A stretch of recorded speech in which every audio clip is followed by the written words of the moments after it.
Nós estamos falando do livro de Colossenses. Quantos estão gostando da série? Legal. A gente fica até mais curioso para ler essa carta. E faça isso na sua casa. Leia essa carta, deixa a palavra de Deus transformar você. Deixa a palavra de Deus falar com você. É isso que acontece quando nós meditamos nas Escrituras. E é isso que acontece também na igreja. O Espírito Santo, ele fala conosco. Ele fortalece a nossa fé. Ele nos edifica. Então, quando nós estamos aqui meditando nas Escrituras, o Senhor está tratando com você. Está te transformando à imagem de Jesus, o nosso Rei, o nosso Senhor. Quantos amam Ele? Legal. Eu vou abrir meu resumo aqui. Senão eu me perco e o tempo é curto.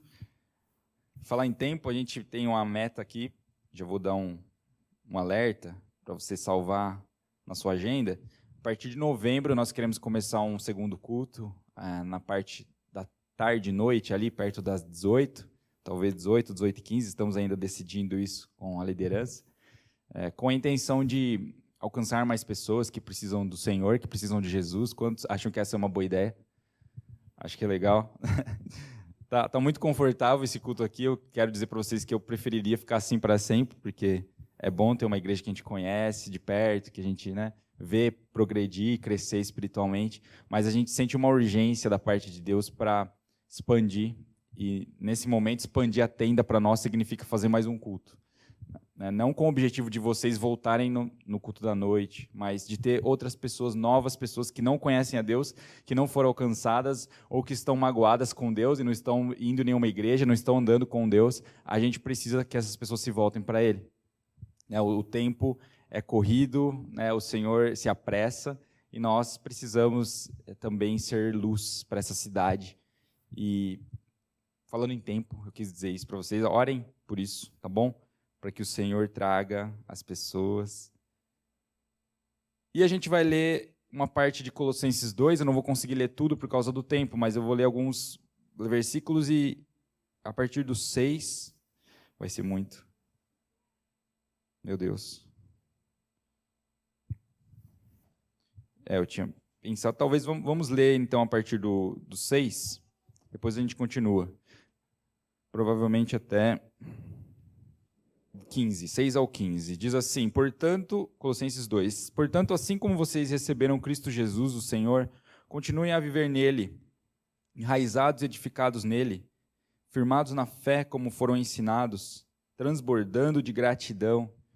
Tenham cuidado para que ninguém os escravize a filosofias vãs e enganosas que se fundamentam nas tradições humanas e nos princípios elementares deste mundo, e não em Cristo. Pois em Cristo habita corporalmente toda a plenitude da divindade. E por estarem nele, que é o cabeça de todo poder e autoridade, vocês receberam a plenitude. 11. Nele também vocês foram circuncidados, não com uma circuncisão feita por mãos humanas, mas com a circuncisão feita por Cristo, que é o despojar do corpo da carne. Isso aconteceu quando vocês foram sepultados com ele no batismo, e com ele foram ressuscitados, mediante a fé no poder de Deus, que o ressuscitou dentre os mortos. Quando vocês estavam mortos em pecados e na incircuncisão da sua carne, Deus os vivificou com Cristo. Ele nos perdoou todas as transgressões e cancelou a escrita de dívida que consistia em ordenanças e que nos era contrária. Ele a removeu, pregando-a na cruz, e, tendo despojado os poderes e as autoridades, fez deles um espetáculo público, triunfando sobre eles na cruz. Até aí. Quero dar foco nessa parte que nós lemos, mas nós vamos citar os outros versículos. Quantos se lembram quem escreveu a carta à igreja de Colossos? O irmão Paulo. Então, o apóstolo Paulo escreve essa carta à igreja de Colossos, que tinha sido iniciada recentemente. A gente acredita que Epáfras foi um líder dessa região, na cidade da atual Turquia, no país atual Turquia. Lá em Colossos, no capítulo 2, nós vemos Paulo dando um alerta para a igreja. Tomem cuidado com os falsos ensinos. Provavelmente, quando a igreja é nova, existem muitos imaturos. E quando existem muitos imaturos na fé, sobra vontade e falta qualidade, falta técnica, né? Quantos sabem, quando você assiste um jogo de futebol de criança, mais ou menos 6 anos, 8 anos, eu tenho um filho que está nessa faixa, e sobra vontade, mas falta técnica. Então, quando a bola entra em campo, o que acontece? É como se fosse todo mundo em cima da bola, aí fica uma loucura ali, parece uma festa, uma dança, aí a criança tropeça, aí as outras caem em cima. Meu filho contou isso esses dias, e a gente deu risada, né, porque em vez de acertar a bola, acertaram outro menino que estava no chão, mas é o que acontece, é a vida, né? Sobra vontade, falta técnica, e numa igreja nova isso também acontece, né? A igreja está amadurecendo, tinham muitos candidatos a líderes ali, mas nem todos estavam preparados ainda para ensinar a palavra de Deus. E Paulo falou, gente, take it easy, deixa eu lembrar para vocês alguns fundamentos importantes, e nos primeiros versículos ele fala da importância do amor. Eu vou citar o versículo aqui que ele diz isso, que acho que é o 2 mesmo, esforço-me para que eles, colossenses, sejam fortalecidos em seu coração e estejam unidos em amor, e alcancem toda a riqueza do pleno entendimento. Estejam fortalecidos em seu coração, sejam corajosos para acreditar em Deus nesse começo difícil, sejam corajosos para confiar em Deus, mesmo nos momentos em que as coisas não parecem estar saindo, obrigado, não parecem estar saindo do jeito que você planejou. Sejam corajosos, igreja, permaneçam firmes na fé que nós lhes ensinamos. Quem havia ensinado a igreja de Colossos tudo o que ela sabia? Epáfras, que tinha aprendido com Paulo e Timóteo, muito provavelmente, ali em Éfeso, que era um centro de treinamento, um centro missionário. É isso que a gente observa nessa região de Colossos. Ok, ele começa então a carta falando da importância da coragem, da importância do amor. Assim como, se eu não me engano, Pedro disse, o amor é o elo perfeito. O amor é o que deve superar as nossas diferenças. Nem sempre vamos concordar em tudo, mas nós precisamos nos lembrar de amar um ao outro, de perdoar um ao outro, porque assim nós mostramos ao mundo que nós somos filhos de Deus. Quando Jesus ensinava o Sermão do Monte, que se encontra ali em Mateus capítulo 5 ao 7, ele chocou os seus ouvintes. Naquela ocasião, eram os discípulos mais íntimos. E os discípulos mais íntimos, como vocês sabem, eram da religião qual? Umbanda? Que religião eram os discípulos, gente? Judaísmo. Eles eram judeus. E os judeus ouviram, amar o meu inimigo? Orar por aquele que me persegue? Isso não faz sentido, Jesus. E Jesus ensinando para eles dizia, o seu Pai Celeste envia chuva só para os judeus? O seu Pai envia chuva sobre judeus, sobre gentios, ou seja, os não-judeus. Ele faz a grama crescer aqui, no Iraque, no Japão. Se bem que no Japão não tem espaço para crescer grama, de tanta pessoa que tem, não é? É o que dizem. Mas o Senhor, Ele estava ensinando um princípio, a nós oferecermos o perdão para aqueles que nos ferem. E aqui Paulo estava lembrando a igreja, já no começo, né? Uma igreja nova, dizendo, vocês precisam perdoar, vocês precisam amar assim como o Senhor ama. É um amor que custa. Perdoar custa. Perdoar significa o quê? Ficar com a ofensa, quando existe uma discussão. E para nós é difícil isso, não é? Quantos acham fácil perdoar? É fácil, perdoar é tranquilo. Não é tranquilo, é você pisar no seu orgulho, é você pisar no seu ego, isso que é perdoar, e por isso que dói. Mas é assim que nós mostramos às pessoas o Deus em quem nós cremos. É assim que nós mostramos ao mundo o que Jesus fez por eles e o que Jesus faz por nós a cada dia. Quando nós cometemos ofensas contra Ele, quando nós quebramos os princípios de Deus, quando você peca, você ofende a Deus. Em última análise, pecar é ofender a Deus. Não é tudo isso, vai. Foi só uma ofendidazinha? Foi só um palavrãozinho? Foi só uma xingadinha? Quando nós quebramos a palavra de Deus, os princípios de Deus, nós estamos ofendendo a Deus, irmãos. É isso o que a palavra diz sobre o pecado. É você não andar em conformidade com a moral de Deus, que é a palavra de Deus. Isso é pecado. Colossenses, amplitude. Amem como o Senhor amou. Perdoem. Acolhem a ofensa. E assim vocês vão mostrar para o seu irmão que o Senhor é o seu Deus, que Jesus é o seu Deus e que Ele está transformando você. Porque sozinho, pela sua força, você não conseguiria perdoar. E continuando, foi o que a gente leu agora, então, Paulo já combate o falso ensino que estava rolando. Alguns falsos mestres estavam dizendo, olha, é necessário cumprir alguns requisitos para ser salvo. É necessário, além de crer em Jesus, você praticar tais e tais rituais e seguir tais e tais regras para você ser salvo. E Paulo disse, isso não está de acordo com os ensinamentos do Mestre Jesus e não está de acordo com os ensinos dos apóstolos. Para você ser salvo, você precisa crer. Você precisa depositar sua fé em Jesus, porque lá em Efésios fala o quê? Nós somos salvos pela graça, mediante a fé. Isso é dom de Deus.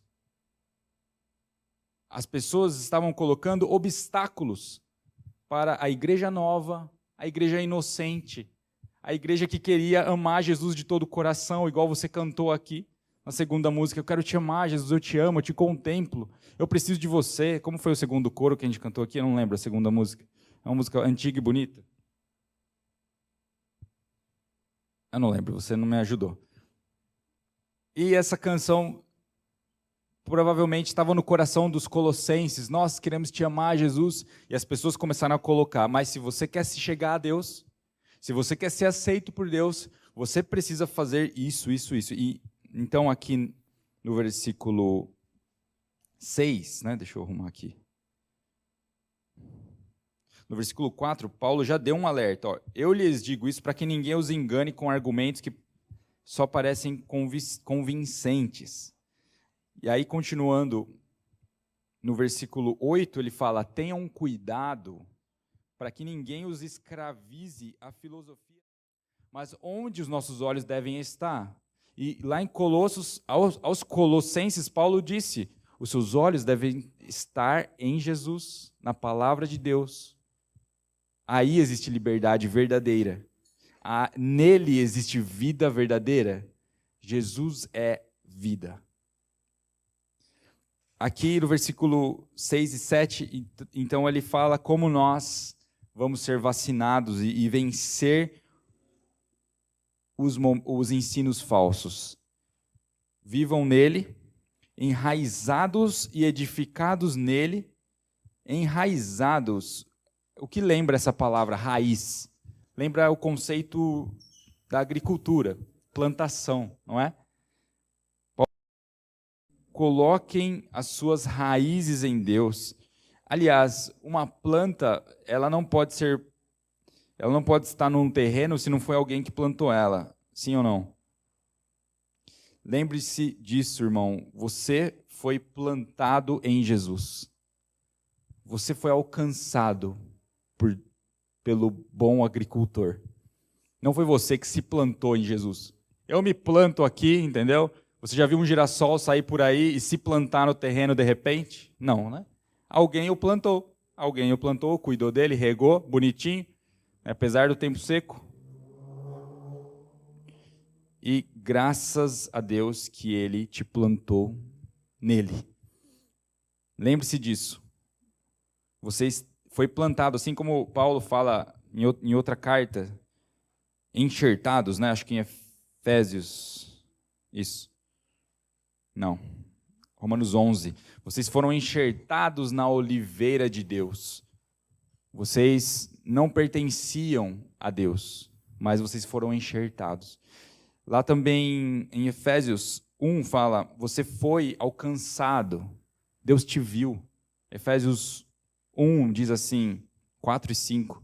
Antes da criação do mundo, Deus já nos havia escolhido para sermos dele, por meio da nossa união com Cristo, a fim de pertencermos somente a Deus e nos apresentarmos diante dele sem culpa, por causa do seu amor por nós.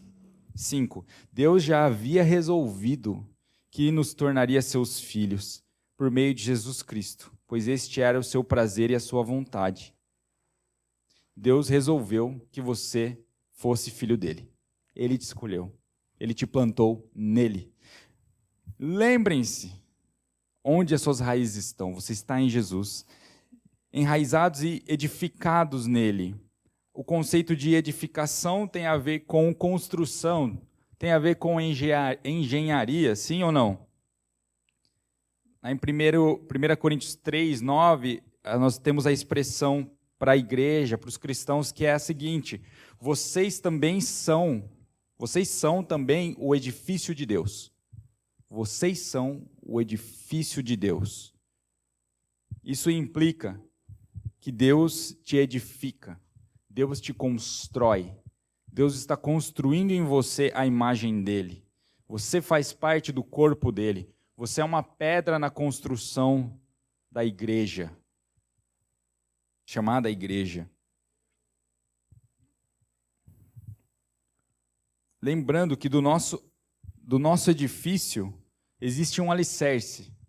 Todo edifício, toda casa precisa ter uma fundação. E lá em 1 Coríntios 3, Paulo havia dito: porque Deus já pôs Jesus Cristo como único alicerce. Porque Deus já pôs Jesus Cristo como único alicerce e nenhum outro alicerce pode ser colocado.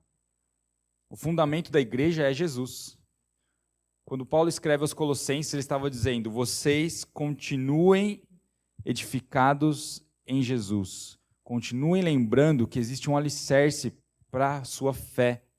E esse alicerce é inabalável. Continue firmado na fé como você foi ensinado. Então, irmãos, quando nós damos ênfase às coisas erradas na igreja, por exemplo, nas pregações, se eu enfatizar apenas o poder do diabo, daqui a pouco todo mundo está morrendo de medo, e a fé de todo mundo avacalha, e a nossa construção fica fraca, fica fragilizada. Paulo estava lembrando a igreja recém-formada: vocês têm um alicerce e é Jesus. Nossa ênfase nas pregações deve ser Jesus, deve ser quem é Jesus, deve ser a obra de Jesus. E assim nossa igreja fica fortalecida, sua fé fica fortalecida, porque você estabeleceu o alicerce correto, você colocou ênfase naquilo que realmente importa. Nós não podemos ficar falando toda vez de batalha espiritual, toda vez falando só de um conceito teológico, por mais bom que ele seja. É bom falar, por exemplo, falar sobre disciplinas espirituais? Claro que é bom. A gente fez uma série aqui inteira falando sobre a oração do Senhor, o Pai Nosso. Foi legal, não foi? Foi edificante? Sim. Mas em todo momento, observe que nós estávamos falando sobre Jesus. Em todo momento, nós falamos sobre a cruz, nós falamos sobre o Evangelho, sobre o que Jesus fez por você. Porque nós entendemos que esse é o alicerce da nossa fé. A gente precisa ouvir de Jesus, a gente precisa conhecer Jesus. Isso é o que nos fortalece, isso é o que faz uma igreja forte, o quanto ela conhece o seu Deus. Por isso nós não damos ênfase, não damos a ibope, por assim dizer, para o capeta. E falamos dele porque precisamos conhecê-lo, precisamos saber o que ele está fazendo, mas nossa ênfase tem que sempre estar em Jesus e no que ele fez, e no que ele vai fazer, e no que ele está fazendo. Amém? Continuando aí, caminhando para um fim, ele continua nos versículos que nós lemos, então, dizendo: cuidado com esses ensinos que focam no homem, nas tradições humanas, e hoje em dia isso está em alta. Você vê igrejas aí no Brasilzão afora, com a pandemia e com a internet é possível, você vê palavras que estão se voltando, sendo direcionadas para o homem. Isso é humanismo, é o homem no centro do universo. E palavras que querem: fica tranquilo, vai dar tudo certo, você é campeão de Deus, você é uma boa pessoa, isso vai te aperfeiçoar, você vai ser um cara top depois disso, vai dar tudo certo. Eles gostam de usar esse tipo de coisa. Mas qual é o perigo disso? Existe problema em consolar a igreja? Não. É bom consolar a igreja. Aliás, um dos papéis bíblicos para a igreja é edificar uns aos outros. É por isso que a gente vem na igreja. É por isso que Paulo falou, não deixem de congregar, porque assim nós nos fortalecemos um ao outro, nós nos encorajamos um ao outro, nós oramos juntos, nós choramos juntos. Together we cry, together we suffer, né? Together we laugh. Nossa, falei com um sotaque ruim aqui, hein? Tá enferrujado em inglês aqui do homem. Juntos nós sofremos, juntos nós nos alegramos, gente. Por isso a importância da igreja. Mas não pode parar aí. A nossa ênfase não tem que estar em só consolar. Senão eu contrato um psicólogo e coloco o psicólogo aqui no meu lugar. O que vocês acham? Vocês estão afim? Coloca o psicólogo aí e fala, só fica te acariciando, só acariciando você. Não chora, não chora, vai dar tudo certo. Você não tem erro nenhum. Isso não é bíblico. Isso não é bíblico. A gente precisa dar ênfase no que a palavra de Deus fala sobre o homem. E a palavra de Deus fala que o homem, em sua essência, ele é mau, ele é inclinado para o mal. E é por isso que o mundo está desse jeito, porque nós erramos lá atrás. E aquele que nunca pecou, que atire a primeira pedra. Todos nós erramos contra Deus e traímos a Deus. Mas agora Deus está preparando um povo, e você é esse povo. Ele está preparando um povo para reinar sobre ele e para reinar com ele. Quantos querem ser parte desse reino? Quantos querem ser parte desse povo? E ele está nos transformando. E dói, transformação dói. E ouvir a palavra de Deus dói. E ser uma igreja verdadeira dói também. Porque está cheio de igreja onde você vai ver um monte de cara, né, querendo só consolar os irmãos, para os irmãos voltarem todo domingo e começarem a ofertar cada vez mais. E é isso aí, gente. Eu não falo a verdade para vocês, desde que vocês continuem vindo na igreja. A gente precisa pregar a Bíblia, custe o que custar, mesmo que custe a nossa cabeça. Custou a cabeça de João Batista e custa a cabeça de um monte de cristão que está em país perseguido. A gente tem que agradecer a Deus que a gente tem liberdade de falar a palavra de Deus aqui sem estar ameaçado de morte. Hoje é assim, daqui 50 anos, não sei. Daqui 30, também não sei. Nós temos que aproveitar o tempo que nós temos e pregar a mensagem de Jesus, que é a mensagem de salvação, que é a mensagem da verdade. É isso que nos liberta, é isso que traz sentido para a nossa vida. Eu viajei um pouquinho, mas continuando, voltando aqui para os Colossenses, Paulo fala, em Cristo habita toda a plenitude da divindade. E aí, no versículo 10, ele fala, Cristo é o cabeça de todo o poder e autoridade. Ele faz um link com esse versículo, Cristo é o cabeça de todo o poder e autoridade. Ele está dizendo, Cristo governa sobre todo o poder e sobre toda a autoridade. Cristo governa sobre anjos. Cristo é superior a anjos. Jesus é superior aos homens. Jesus é superior ao diabo e os seus demônios. Jesus é superior. Nós não temos que temer o mal, porque Jesus é superior. Jesus, aqui Paulo continua no versículo 15, dizendo o tamanho do poder de Jesus. E tendo despojado os poderes e as autoridades, Deus fez deles um espetáculo público, triunfando sobre eles na cruz. Foi o último versículo que nós lemos. A linguagem usada por Paulo aqui é a linguagem de uma marcha triunfal, ou uma marcha triunfante. Quando havia guerra entre dois reinos, entre duas nações, aquele que vencia meio que desfilava diante dos perdedores e colocava os prisioneiros da guerra. Desfilava diante dos outros povos para mostrar, olha o tamanho do nosso povo, olha o tamanho dos nossos guerreiros, exército, vocês têm que temer a nós. E foi isso que Deus fez com os principados e potestades. Não digo literalmente, mas o que a palavra fala aqui é que Deus despojou os poderes e as autoridades e fez deles um espetáculo público no episódio chamado crucificação. Quando Jesus é crucificado, ali Deus se colocou como superior e expôs os inimigos dele ao desprezo. Deus desprezou os inimigos, dizendo, eu mando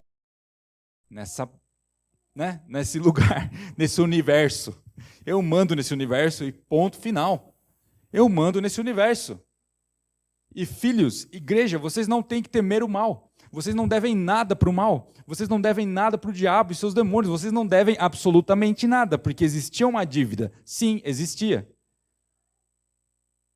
Mas 14 fala, Jesus cancelou a escrita de dívida. Fale isso comigo, Jesus cancelou a escrita de dívida.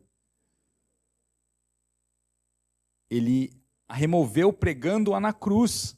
Foi quitado o seu débito diante de Deus. Foi quitado o seu débito diante de Deus e alguém pagou essa conta milionária, bilionária por você.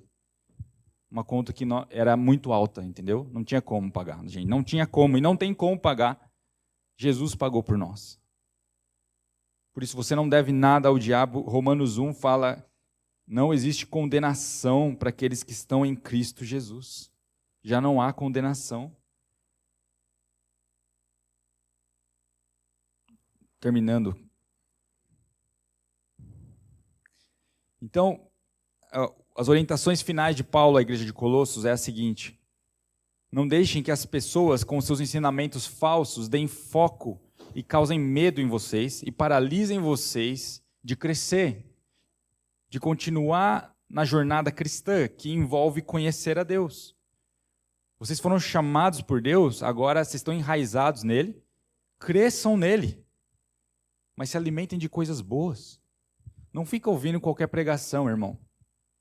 Não é porque é pastor que vai falar coisa boa, viu?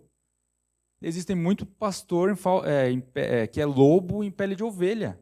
João 10 fala isso. Nós estudamos isso em setembro do ano passado, ou outubro. Nós falamos, tem muitos fake pastores falsos.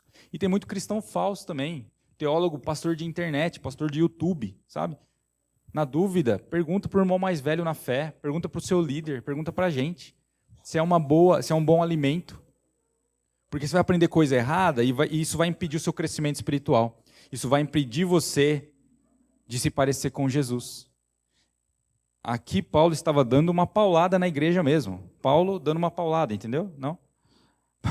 Paulo dizendo, gente, isso, em última instância, esses ensinos falsos impedem uma pessoa de se chegar a Deus, impedem uma pessoa de orar diretamente a Deus, porque eles colocam tantas coisas no caminho entre uma pessoa e Deus, que a pessoa nunca chega até Deus.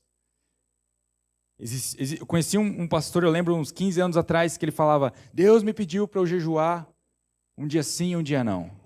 E ele se gabava disso. Deus me pediu. E eu tenho conseguido. Uma falsa humildade. Paulo fala isso no final desse capítulo. E ele falava, até quando, Deus? E Deus me disse, até você morrer. Oh, e a população da igreja ficava toda, o cara é santo mesmo, né? Esse é santão, cara. Um dia eu quero ser como esse cara. Percebe que o foco está errado? O foco nunca é o foco deve estar nele. O foco nunca pode ser para mim, gente.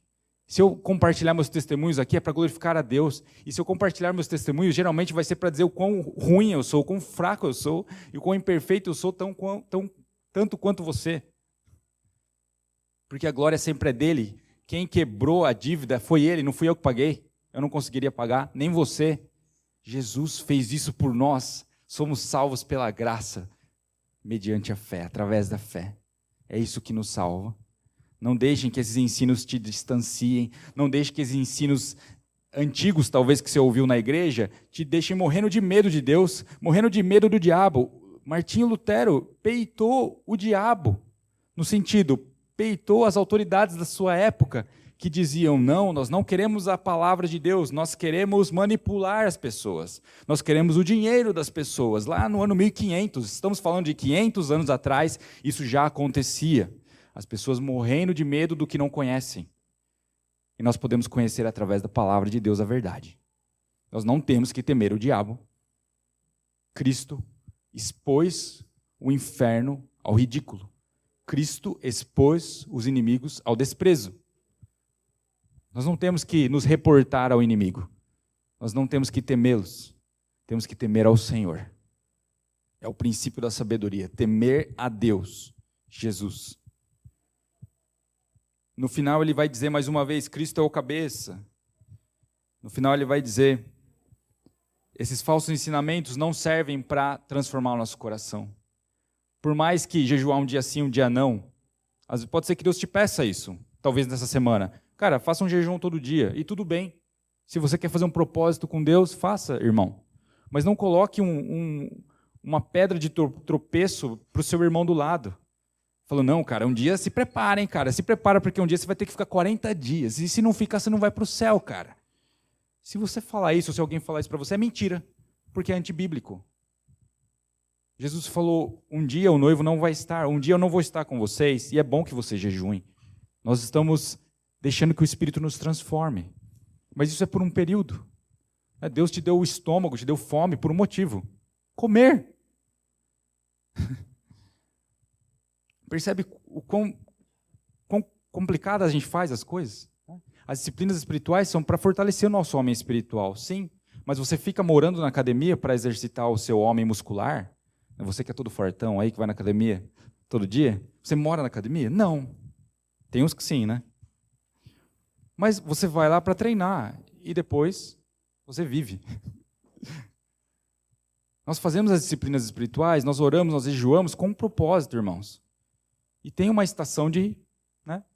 Você se alimenta, você se alegra. Deus deu isso para nós. Deu a fome, deu o alimento, deu a fruta. E o que, então, mortifica a nossa carne, além das disciplinas espirituais... Mas eu vou terminar falando de John Stott. John Stott foi um pastor inglês, protestante, anglicano, alguns diriam, que tem uma das maiores influências até hoje. Ele faleceu em 2011. Opa, saiu aqui. Faleceu em 2011, viveu de 1921 a 2011. E as pessoas que caminhavam com ele diziam que ele fazia uma oração todas as manhãs, pedindo para Deus aperfeiçoar nele o fruto do Espírito. Ele dizia, Deus, eu quero me parecer contigo. O curioso é que os que conviviam com John Stott diziam que ele era a pessoa mais parecida com Jesus que eles conheciam. Porque ele era muito bom. Ele amava em todo o tempo. Ele oferecia o perdão. Ele era paciente. Ele tinha autocontrole, domínio próprio. Ele era um cara perseverante. Ele falava de Jesus. Ele tinha muita fé. Então eles diziam, John Stott é a pessoa mais parecida com Jesus que eu conheço. E os amigos dele falam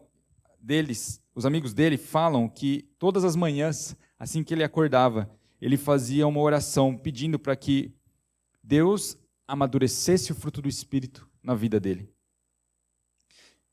Aqui, então, eu quero terminar lembrando que Paulo estava dizendo aos colossenses, Cristo é suficiente, olhem para Ele, queiram se parecer com Ele. Não percam tempo com discussões que não edificam a sua fé, não percam tempo com mensagens, com ministérios que não edificam você. Existem ministérios saudáveis, existem pregadores saudáveis, existem louvores saudáveis, por assim dizer, que vão te aproximar de Jesus, que vão te aproximar do ensino saudável. E a oração de Stott é uma oração que eu queria terminar e fazer com vocês, pedindo para que Deus continue nos transformando, continue trabalhando em nosso coração. Ele fazia essa oração, Pai Celeste, peço que neste dia eu viva em Tua presença e Te agrade cada vez mais. Senhor Jesus, peço que neste dia eu tome Tua cruz e Te siga. Espírito Santo, peço que neste dia me enchas de Ti e faças Teu fruto amadurecer em minha vida.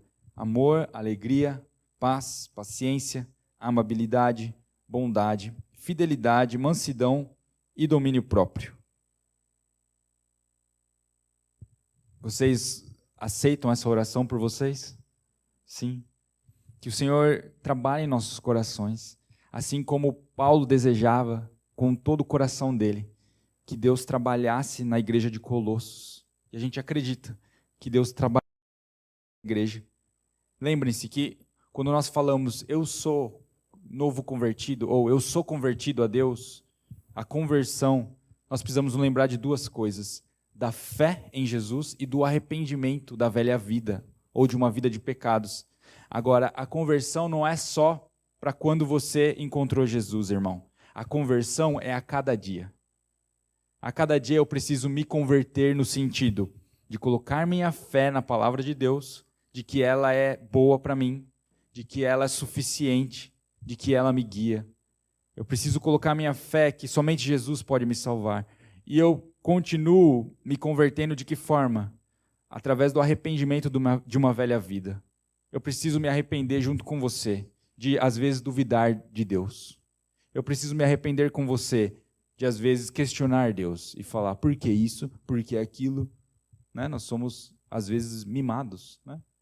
Queremos que tudo saia do nosso jeito. Se não sai do nosso jeito, já dou chilique, né? Igual meu filho de 4 anos.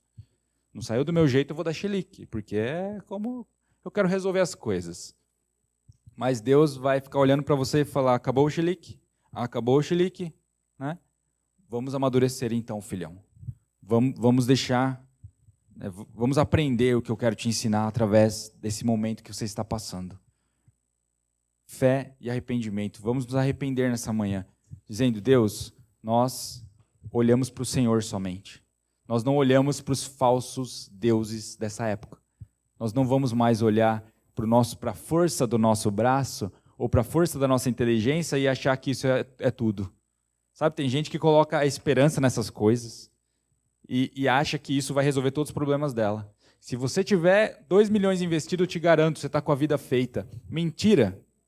Amanhã podem pedir sua cabeça, amanhã no semáforo podem te matar. E aí? O que adiantou a falsa esperança? É uma falsa esperança, gente. É uma falsa esperança. Nós precisamos ter a nossa esperança em Cristo somente. Ele é a esperança não apenas para essa vida, mas para a vida futura. A esperança de que Ele vai nos ressuscitar com Ele, assim como Ele ressuscitou. E que Ele vai nos colocar do lado dEle, no reino dEle, para conhecê-lo e para governar com Ele. Porque as coisas não se resumem a essa terra. As coisas não se resumem a nós. Nós não somos o centro do universo. Jesus é o centro de todas as coisas, no sentido em que Deus criou tudo para a glória dele. Somente Ele. Ele não criou tudo para a tua glória. Deus não criou tudo para a tua glória. Deus criou tudo para a glória dele, do Filho dele. E todas as coisas um dia vão convergir para isso. Ele tem feito o seu plano acontecer. E tudo que acontece, inclusive essa pandemia, vai cumprir para que o plano de Deus aconteça. Tanto coisas boas quanto ruins. Tudo isso está cooperando para a glória de Deus lá na frente. Amém? Vamos ficar de pé?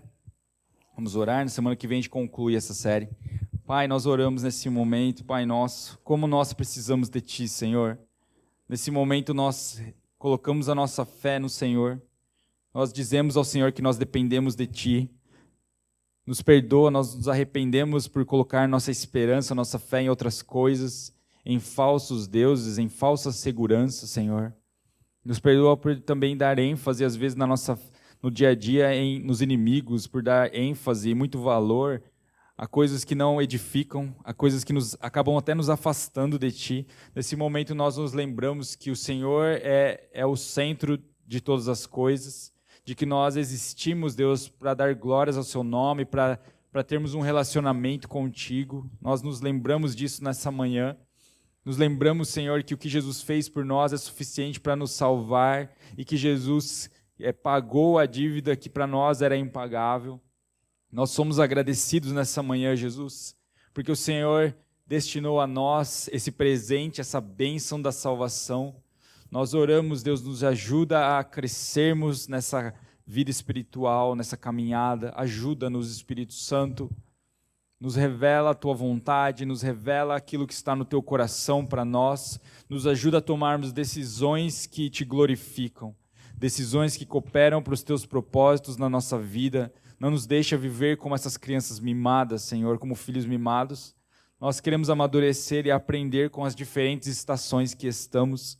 Forma em nós o caráter de Jesus, assim como oramos a oração do John Stott. Trabalha em nós, Senhor, trabalhe as áreas que precisam ser trabalhadas. Nós não queremos ser orgulhosos. Nós temos muito a aprender contigo, Jesus. Diante do teu conhecimento, nós não sabemos nada, Pai. Ensina-nos, Senhor. Dá amadurecimento para a tua igreja, dá fortalecimento, dá o teu coração. Em nome de Jesus. Amém. Vocês tenham uma ótima semana. Obrigado para aqueles que vieram pela primeira vez. Que vocês tenham uma semana abençoada. A graça do Senhor Jesus Cristo, o amor de Deus e a comunhão do Espírito Santo, a presença do Espírito Santo seja com todos vocês. Amém.